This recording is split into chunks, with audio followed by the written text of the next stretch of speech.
On June 18th, Nick Lloyd created Portland's own Black Lives Matter street mural. In each letter is a detailed historic fact about the treatment of minorities in Portland, and I'm going to read them to you 60 seconds at a time.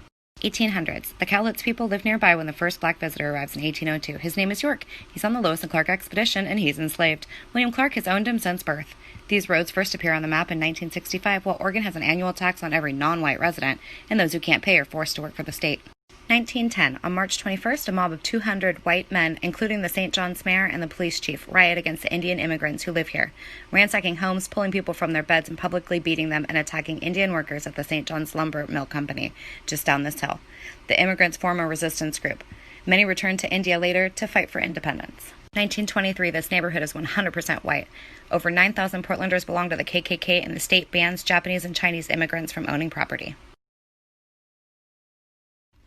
In 1942, the government puts over 4,000 Portlanders of Japanese descent into cattle pens, 5 miles from the street. Then they're forced onto trains and into prison camps further inland. 2 shipyards open and hire workers nationwide, including over 4,000 black people. White residents here and citywide refuse them as neighbors. Instead, the government quickly builds the town of Vanport to house them, next to the cattle pens. In 1948, the city government wants to tear down Vanport, but can't find the residents new homes. So they let them stay and they let the structures decay. Most white people leave. Black residents have nowhere to go. On Memorial Day, the Columbia River levees burst, destroying Oregon's largest black community in hours. Over 6,700 black people lose their homes. 2 years later, this part of St. John's still has no black residents. Rather than rebuild, the city turns the land into Delta Park and a golf course. In 1956, 80% of black Portlanders live in the Albina district. The Portland mayor, Terry Shrunk, approves a plan to destroy hundreds of homes there to build the I-5 and Highway 99. Then Portland votes to knock down 450 more Albina homes to make room for the Memorial Coliseum. Cathedral Park desegregates in 1960. The area has 2 black residents and 2,692 white people. 1969, in Irving Park, black Portlanders protest police violence and being locked in their neighborhoods. White police officers arrive. A riot ensues, the second in 2 years. Black residents make up 61% of the population around Irving Park and 0.08% around here. In 1970, Terry Shrunk with City Council declares that the Albina's booming black business district is, quote, blighted. They order it torn down so that they can expand Legacy Hospital. Residents have 90 days to move. Bulldozers destroy 300 homes along with stores, cafes, jazz clubs, and the Black Panthers free health clinic. Then the budget runs out, so the area remains vacant for decades. 1980. In April, black leaders stage a one-day school boycott to spur reforms. For years, the PPS board has desegregated schools by closing the black ones. There's been no middle school in Albina for a decade, and busing programs scatter thousands of black children into majority white schools across the city. Black teachers are banned from teaching in black neighborhoods. Racial harassment and violence are common. Most white kids can walk to school, and almost none take the bus. 1985. On April 20th, 31-year-old father of 5, a black man named Lloyd Tony Stevenson, stops a robbery at 7-Eleven. Police arrive. They tackle Stevenson and choke him to death. On the day of his funeral, 2 Portland police officers print 100 t-shirts with a picture of a smoking gun and the words, quote, "Don't choke 'em, smoke 'em." They're fired, then rehired, with back pay. 1988, people of color move in and Portland banks slow down on lending here. In Albina, loans are even harder to find, and interest rates are up to 10 times higher. In 1988, Portland banks make only 9 mortgage loans in the districts from Irvington to Woodlawn. Skinhead gangs are on the rise, with over 300 neo-Nazis in Portland. On November 13th, 3 skinheads murder Ethiopian immigrant Mulugeta Serra outside his Laurelhurst home. 1990. By 1990, this is one of the most integrated places in Portland.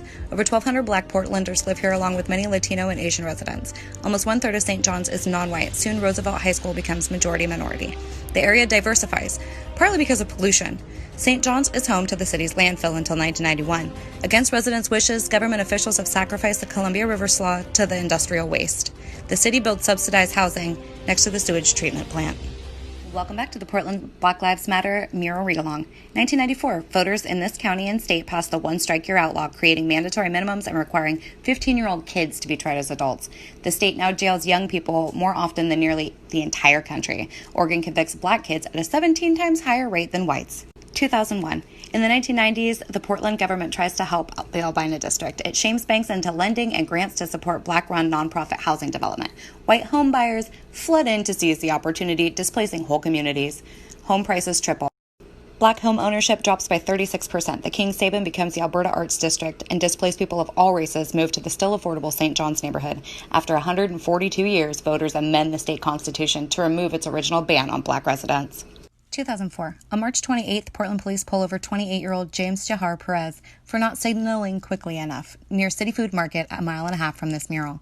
Officers ask him to show his hands. When he follows the order very slowly, they shoot him to death. Perez is the third unarmed Black Portlander killed by Portland police in 3 years. Officers say they followed him because of, quote, neighborhood demographics. No Portland police officer has ever been prosecuted for killing a person of color. 2012. 400,000 people have moved to Portland in the last 10 years, causing a housing crisis. In St. John's, home prices double. As incomes are flat, many would-be buyers ask their parents to help. More than a quarter of the new buyers here have family members that not just give them money, but actually co-buy their home. In previous generations, the government gave 98% of home loans to white families. Now, those families have money to give their kids. In Oregon, white families average 10 times more wealth than Black families, about $154,000 more per household. 30 years of increasing diversity comes to an end.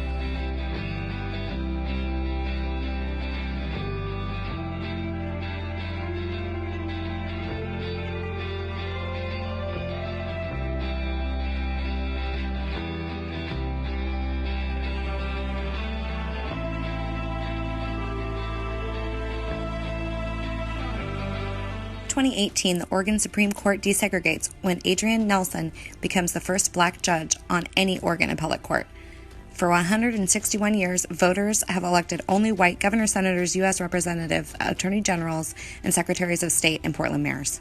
Students of color stage a sit-in at Roosevelt High School to protest falling diversity and rising inequality. White St. John's residents average 3 times higher income than Black residents. If these kids stay in school, they will fall further behind. The more education a Black person achieves in this state, the more underpaid they become. Black residents with a PhD make more than $33,500 less on average than their white peers.